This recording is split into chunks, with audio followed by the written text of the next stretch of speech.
Gulf के कई सारे देशों में भयानक बाढ़ आई हुई है। रेगिस्तान में ऐसी बारिश हुई है कि भयानक बाढ़ आ गई है, लोगों की मौतें हो रही हैं। क्या ये कयामत की निशानी है? बहुत सारी ऐसी बातें चल रही हैं कि कयामत का वक्त जब करीब होगा तो रेगिस्तान में बारिशें होंगी, बाढ़ आएगी। तो क्या वाकई में ये कयामत की निशानी है? क्या है पूरा मामला, आइए इसको बहुत आराम से समझने की कोशिश करते हैं।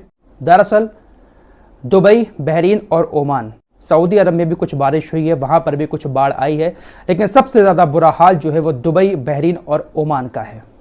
ओमान के अंदर तकरीबन 19 लोगों की मौत हो चुकी है। दुबई के अंदर भी हालात बद से बदतर बने हुए हैं। दुबई पूरा का पूरा रेगिस्तान में बना हुआ है और बारिश वहां पर बहुत ही कम होती है, और इस मौसम में तो बारिश के कोई चांसेस है ही नहीं। लेकिन फिर भी बारिश इतनी हुई है कि दुबई जो है वो डूबता हुआ नजर आ रहा है। और ये जो बाढ़ आई है दुबई के अंदर, ये कोई ऐसी वैसे बाहरी इलाकों में नहीं आई है, बल्कि जो पॉश एरिया हैं, जहां पर बड़ी बड़ी इमारतें हैं, जहां पर दुनिया के बड़े से बड़े लोग घूमते हैं, रुकते हैं, वहां की सड़कों का इस बारिश ने बुरा हाल कर दिया है। कारें पानी में तैर रही हैं, एयरपोर्ट को बंद कर दिया गया है। दुबई का जो सबसे बड़ा एयरपोर्ट है वहां पर दर्जनों फ्लाइटें रद्द कर दी गई हैं, स्कूल कॉलेज भी बंद कर दिए गए हैं। हाहाकार मचा हुआ है, खासकर दुबई, बहरीन और ओमान के अंदर। क्या वाकई में ये इन लोगों के ऊपर अल्लाह का अजाब आया है? क्या वाकई में फिलिस्तीनियों की आह आज तक पहुंच गई है? आप लोगों का दिल क्या कहता है, कमेंट बॉक्स में जरूर बताएं। मेरे दोस्तों, जब आप कुदरत के साथ खिलवाड़ करते हैं तो कुदरत भी फिर आपसे इसी तरह से इंतकाम लेती है। दरअसल ये जो बारिश हो रही है दुबई के अंदर, इसकी सबसे बड़ी वजह क्लाउड सीडिंग बताया जा रहा है। बहुत सारी ऐसी चीजें सामने आ रही हैं कि पिछले 24 से 48 घंटे के अंदर जो बारिश हुई है वो क्लाउड सीडिंग की वजह से हुई है। क्या है ये क्लाउड सीडिंग, जरा इसको भी थोड़ा सा समझ लेते हैं। दोस्तों, क्लाउड सीडिंग एक ऐसा मेथड है जिसके जरिए बादलों से वक्त से पहले बारिश करवाई जाती है। इसकी शुरुआत 1946 में अमेरिका के एक वैज्ञानिक ने की थी। बहुत सारी वो रिसर्च कर रहे थे। रिसर्च करते करते कुछ चीजें उनके सामने ऐसी आई जिसको देखकर उनके दिमाग में ये क्लाउड सीडिंग वाला ख्याल आया, और उन्होंने एक हेलीकॉप्टर बादलों के ऊपर उड़ाया और तकरीबन 2.5 किलो ड्राई आइस उसको मैश करके बादलों के ऊपर छिड़क दिया। जैसे ही उन वैज्ञानिक ने ड्राई आइस को बादलों के ऊपर छिड़का, तुरंत ही बारिश होना शुरू हो गई। जो लोग साइंस पढ़े हुए हैं वो अच्छे से समझते होंगे। ये जो बादल बनते हैं ये पानी की भाप के जरिए ही बनते हैं और छोटे छोटे कण ऊपर होते हैं। तो जैसे ही ड्राई आइस को उन बादलों के ऊपर छिड़का गया, सारे कण एकदम से इकट्ठे हो जाते हैं और बारिश होना शुरू हो जाती है। इस मेथड की शुरुआत 1946 में हुई थी। जब ये मेथड दुनिया के सामने आया तो उसके बाद थोड़ा सा इस पर और रिसर्च होना शुरू हो गई। एक वैज्ञानिक और निकल के सामने आए, उन्होंने भी इस पर रिसर्च करते हुए कहा क्यों ना हम ड्राई आइस की जगह किसी और दूसरे केमिकल का इस्तेमाल करके बारिश करवाएं।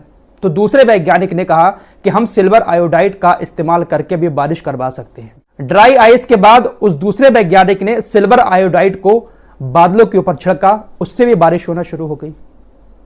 यह मेथड सक्सेसफुल होता हुआ नजर आया। जब यह मेथड दुनिया के सामने आया तो उसके बाद दुनिया के सभी देश इस मेथड पर काम करना शुरू कर देते हैं। खासकर चाइना ने बहुत ज्यादा इस्तेमाल किया है क्लाउड सीडिंग का।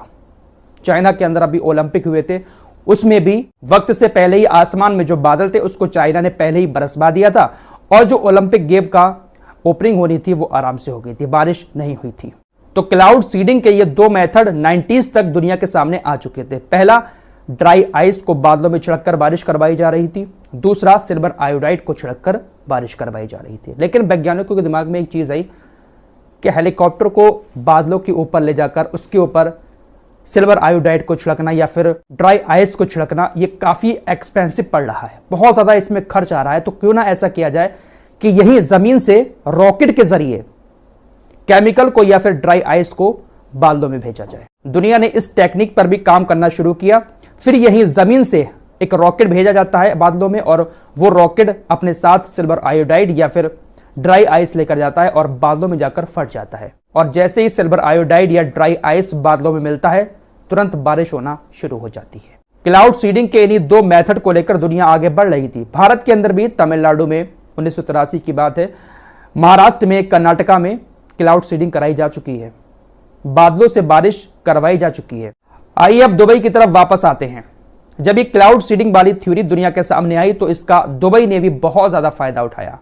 क्लाउड सीडिंग के जरिए दुबई ने भी बहुत बारिश अपने देश के अंदर करवाई, लेकिन इस बारिश को करवाने में बहुत ज़्यादा खर्च आता है। सिल्वर आयोडाइड या फिर ड्राई आइस को बादलों में छिड़कने में बहुत खर्च आता है, बहुत महंगी पड़ती है ये बारिश, जिसके चलते हुए दुबई के वैज्ञानिकों ने एक और नया तरीका खोजा। दुबई के वैज्ञानिकों ने कुछ ड्रोन्स को बादलों में भेजा और वो ड्रोन बादलों में जाकर बादलों को एक इलेक्ट्रिक शॉक देते हैं। दुबई ने एक्सपेरिमेंट किया और ये एक्सपेरिमेंट कामयाब हुआ। छोटे छोटे ड्रोन्स बादलों में जाते हैं और बादलों को एक अजीब तरह का इलेक्ट्रिक शॉक देते हैं, एक करंट देते हैं, जिसके बाद बादल फौरन बरसना शुरू हो जाते हैं। दुबई की बादलों को इलेक्ट्रिक शॉक देने वाली थ्योरी भी कामयाब हुई। अब दुनिया के पास क्लाउड सीडिंग की 3 थ्योरी हैं। पहली, ड्राई आइस बादलों में छिड़ककर बारिश कराई जा सकती है। दूसरी, सिल्वर आयोडाइड को बादलों में छिड़ककर बारिश कराई जाती है। और तीसरी, इलेक्ट्रिक शॉक देकर। लेकिन दोस्तों, दुबई कभी कभी ऐसा करता है कि बहुत जल्दी बारिश करवाने के लिए और बहुत सारी बारिश करवाने के लिए इन तीनों थ्योरी का इस्तेमाल एक साथ कर देता है। ऐसा पहले भी दुबई कर चुका है। अब ये जो खबरें सामने आ रही हैं, इसमें यही कहा जा रहा है कि दुबई ने एक साथ बहुत सारी बारिश करवाने के लिए इन तीनों थ्योरी का इस्तेमाल किया है, जिस वजह से इतनी सारी बारिश दुबई के अंदर हो रही है। दुबई के अंदर ये जो बारिश हो रही है, ये क्लाउड सीडिंग के जरिए ही दुबई करवा रहा है, लेकिन इतनी हैवी क्लाउड सीडिंग करवा दी कि बारिश इतनी ज्यादा हो गई कि दुबई के अंदर बाढ़ जैसे हालात हो गए। तो जब कुदरत के साथ खेलोगे, खिलवाड़ करोगे कुदरत के साथ, तो ऐसी तबाहियां तो आएंगी। दोस्तों, अब यहां पर आपके दिमाग में शायद यह सवाल आता होगा कि क्लाउड सीडिंग के जरिए जो बारिश कराई जाती है, इसका नुकसान भी कुछ ना कुछ होता ही होगा।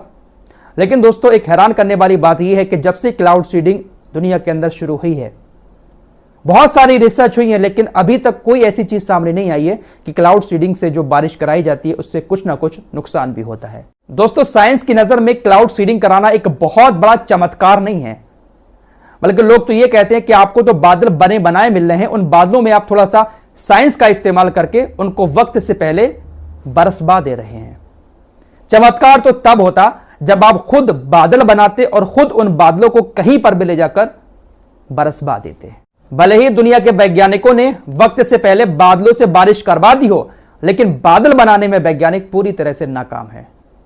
बादल अल्लाह ही बनाता है, और जहां पर बादल नहीं होंगे वहां पर किसी वैज्ञानिक की बस की बात नहीं है कि वो क्लाउड सीडिंग करा सके। दुबई के अंदर समुंदर है, तो बादल वहां पर बनते रहते हैं, लेकिन बारिश नहीं होती है। तो जब बादल इकट्ठे हो जाते हैं, कहीं पर बनते हैं, तो उन्हीं बादलों को इलेक्ट्रिक शॉक देकर या फिर केमिकल छिड़क कर बरसवा दिया जाता है। लेकिन बादल अल्लाह की मर्जी से ही बनते हैं। साइंस की बस की बात नहीं है कि वो बादलों को बना सके और उन बादलों को फिर खुद बरसा सके। तो काफी सारे साइंस को मानने वाले इस क्लाउड सीडिंग को एक बहुत बड़ा चमत्कार नहीं मानते हैं। लेकिन दोस्तों, इसका गलत इस्तेमाल जब किया जाता है तो दुबई में जिस तरह की अभी तबाही आई हुई है, इसी तरह की तबाहियां आती हैं। आज का टॉपिक थोड़ा सा अलग हो गया। उम्मीद करता हूं कि यह टॉपिक आपको अच्छे से समझ में आया होगा। कैसे लगी आप लोगों को ये इन्फॉर्मेशन कमेंट बॉक्स में जरूर बताएं। मिलते हैं एक और नए वीडियो के साथ, तब तक के लिए अपना ख्याल रखिएगा। अल्लाह हाफिज।